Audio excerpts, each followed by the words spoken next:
Semoga yang subscribe diberikan rezeki melimpah dari jalan tak terduga.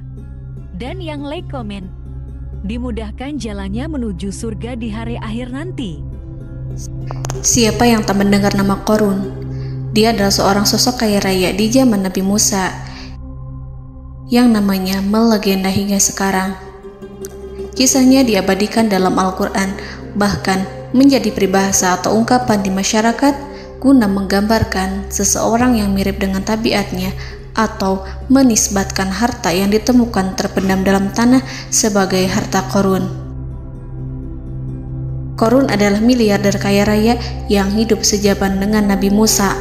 Saking kaya rayanya, Qorun setiap kali keluar dari rumahnya, ia didampingi dengan 300 pelayan laki-laki dan 300 pelayan perempuan. Qorun juga dikawal oleh 4.000 pengawal yang diiringi 4.000 binatang ternak ditambah 60 ekor unta yang khusus membawa kunci-kunci gudang penyimpanan harta kekayaannya itu. Itu dilakukan semata-mata sebagai bentuk kesombongan bahwa dialah manusia paling kaya, paling terhormat, dan memiliki pengikut setia. Ia merasa lebih mulia dibandingkan Nabi Musa alaihissalam.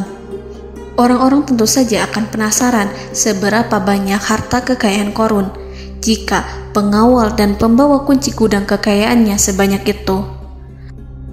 Lalu berapa banyakkah harta yang dimiliki Qorun yang disimpan di dalam gudangnya tersebut?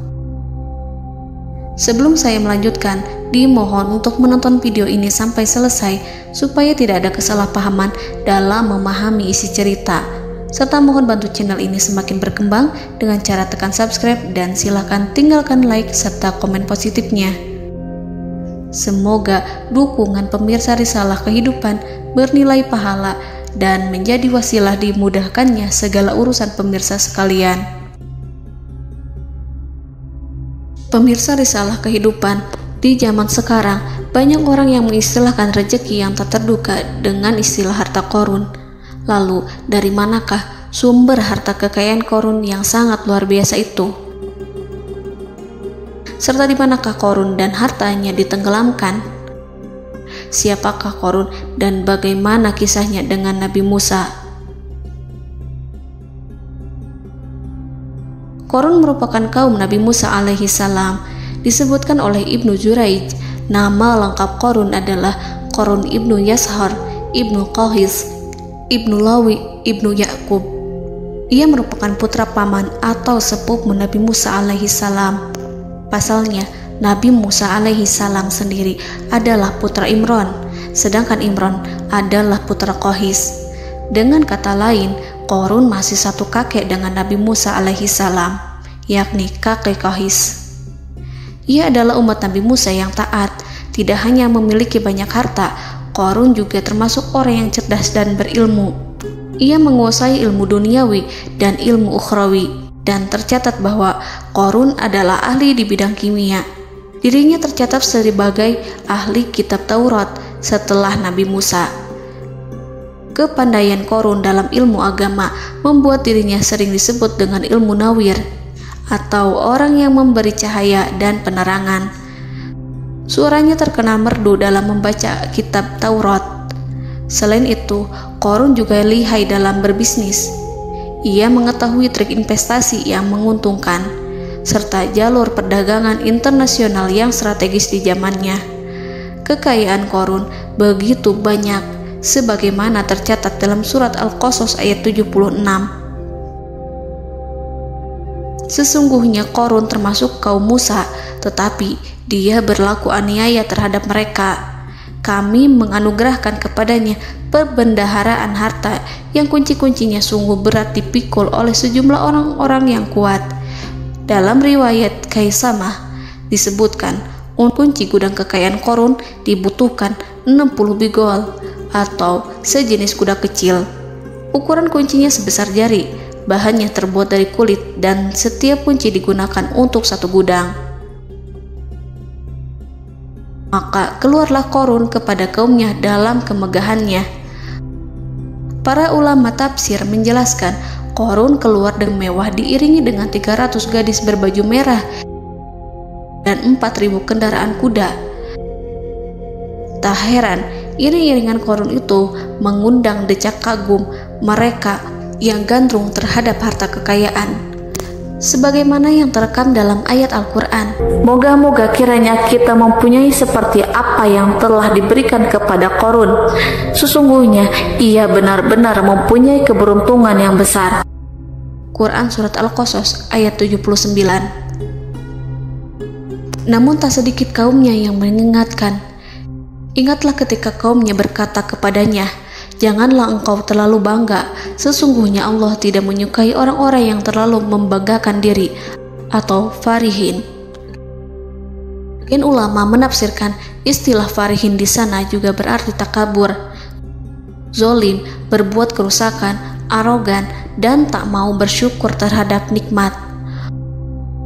Qarun dikisahkan memiliki ribuan kuda yang berisikan emas dan perak. Bila keluar rumah, Qarun selalu berpakaian mewah dan dikawal 600 pelayan dan diiringi 4.000 ekor kuda serta 60 ekor unta yang membawa kunci-kunci gudang kekayaannya. Namun, sayangnya Qarun kemudian membangkang pada Nabi Musa dan menjadi pengikut setia Fir'aun. Mengenai dari mana asal-usul kekayaan Qarun, ada beberapa riwayat yang memberitahukan tentang asal-usul kekayaan Qarun. Sumber pertama menyebutkan bahwa jauh sebelum memiliki kekayaan, Qarun hanyalah seorang lelaki miskin yang tidak mampu menafkahi keluarganya. Anaknya sangat banyak. Lalu suatu ketika Qarun datang kepada Nabi Musa. Ia meminta Nabi Musa alaihi salam untuk mendoakannya agar Allah memberikan harta benda yang banyak. Qarun juga meminta Nabi Musa mengajarinya ilmu kimia dan ilmu-ilmu kehidupan lainnya. Qarun dikenal sebagai orang yang soleh dan mengikuti ajaran Ibrahim dengan baik, sehingga tanpa pikir panjang, Nabi Musa alaihi salam menyetujui permintaannya. Allah Subhanahu wa ta'ala mengabulkan doa Nabi Musa.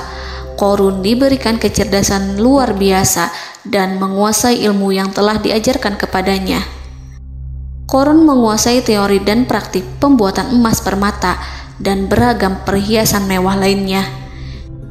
Ia juga pakar dalam ilmu arsitektur, rancangan bangunan, penataan kota, dan lain sebagainya. Tidak lama setelah itu, hidupnya berubah. Qarun pun hidup dengan bergelimbang harta. Ribuan gudang yang dimilikinya penuh dengan emas dan perak. Namun, sayangnya, keberuntungan yang didapatkannya membuatnya gelap mata. Qarun mulai hidup dengan penuh pamer, keangkuhan, dan penuh kesombongan. Kekayaan yang diberikan Allah Subhanahu wa ta'ala membuatnya lupa dengan Sang Maha Pemberi. Qarun merasa lebih terhormat dan mulia dibandingkan Nabi Musa. Ia pun akhirnya membelot dan durhaka pada Musa. Ia mengingkari janji-janjinya dulu dan beralih menjadi pengikut Fir'aun yang setia. Loyalitas Qarun terhadap Fir'aun membuatnya diangkat menjadi kepala mandor yang membawahi ribuan pekerja. Dikisahkan bahwa Qarun bersikap semena-mena terhadap para pekerja. Ia tega memotong upah mereka. Ia melakukan korupsi demi membangun istana dan kemegahannya sendiri, dan untuk membangun gudang-gudang penyimpanan harta yang telah ia kumpulkan jauh-jauh hari.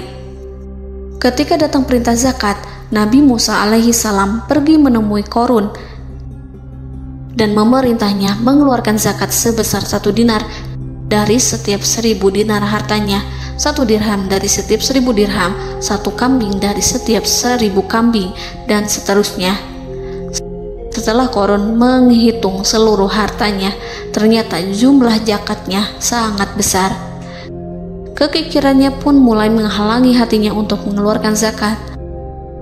Qarun enggan membayar zakat ketika Nabi Musa alaihissalam menagih zakat yang diperintahkan oleh Allah untuk ditunaikan olehnya.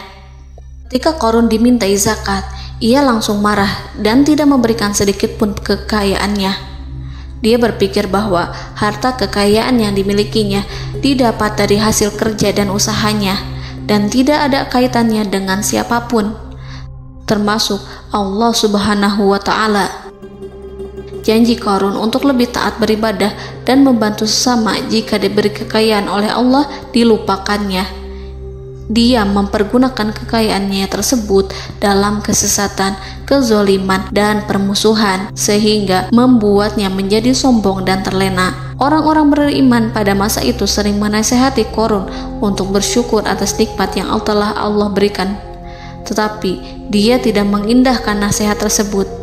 Dari sikapnya tersebut sudah jelas bahwa Qarun tidak membutuhkan nasihat kebenaran, bahkan merasa tidak takut dengan ancaman Allah.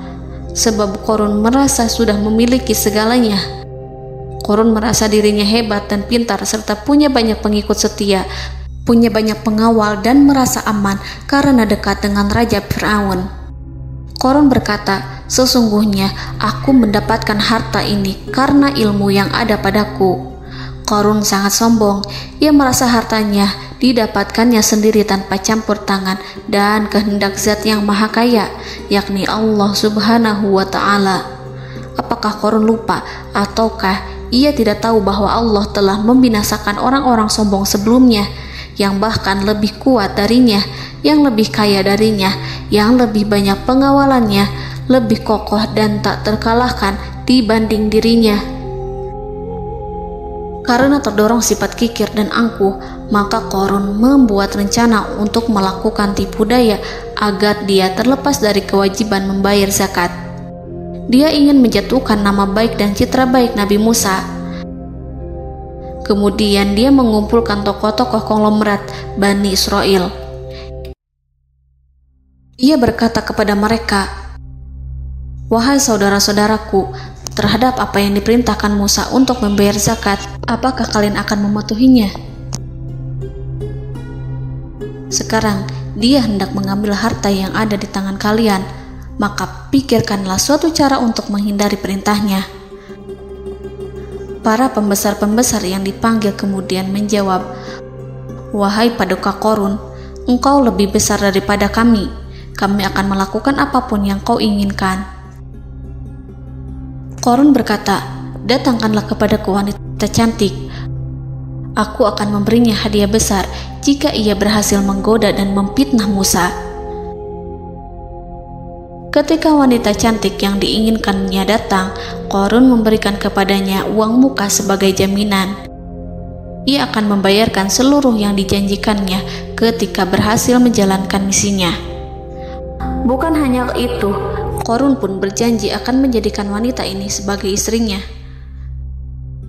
Keesokan harinya, Qarun mengumpulkan Bani Israel. Setelah itu, Qarun menghadap kepada Nabi Musa seraya berkata, "Orang-orang menanti kedatangan Anda, sampaikanlah saran dan nasihat kepada mereka." Nabi Musa kemudian keluar dari rumahnya.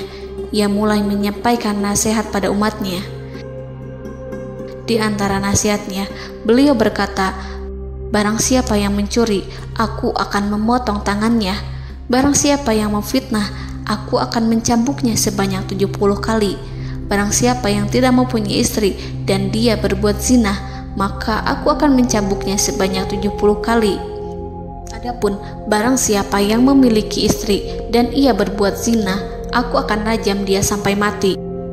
Qarun kemudian berkata, "Apakah ini juga berlaku untuk Anda jika Anda sendiri yang berbuat zina? Apakah Anda akan menerima hukumannya?" Kemudian Nabi Musa menjawab, "Ya, meskipun saya sendiri yang melakukannya." Maka kemudian Qarun memanggil wanita yang telah dibayarnya. Wanita itu berdiri di depan Nabi Musa dan Bani Israel yang telah berkumpul, mengaku sedang hamil karena berhubungan badan dengan Nabi Musa.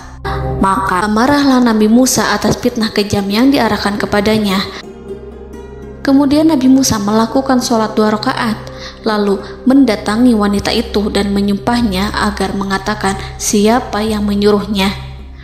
Wanita itu menjadi ketakutan. Ia bergemetar di depan Nabi Musa dan mengaku bahwa yang menyuruhnya adalah Qarun. Lalu wanita itu bertaubat dan meminta maaf kepada Nabi Musa. Seketika Nabi Musa bersujud seraya berdoa kepada Allah agar menimpakan azab kepada Qarun. Allah memberi wahyu kepada Musa bahwa bumi telah dijadikan tunduk kepada perintah Nabi Musa. Kemudian Nabi Musa berkata kepada bumi, "Wahai bumi, telanlah Qarun beserta kekayaannya, habiskanlah semua." Kala itu Allah menurunkan wahyu kepada Musa alaihissalam untuk memerintah bumi apapun yang diinginkannya. Begitu Nabi Musa alaihissalam datang dengan wajah sangat marah, barulah Qarun merajuk, "Wahai Musa, sayangilah aku." Sementara Nabi Musa alaihissalam tak bergeming. Beliau lantas berkata pada bumi, "Wahai bumi, ambillah mereka." Seketika rumah Qarun mulai bergetar. Qarun dan antek-anteknya mulai dibenamkan hingga bagian lututnya. Rumahnya ikut turun sedalam lutut. Qarun kembali merajuk, "Sayangilah aku Musa." Rumahnya kembali berguncang. Kini Qarun dan kawan-kawannya kembali terbenam hingga pusar. Demikian pula rumahnya. Qarun terus merajuk, "Wahai Musa, sayangilah aku." Sementara Nabi Musa alaihissalam kembali meminta bumi, "Wahai bumi, ambillah mereka."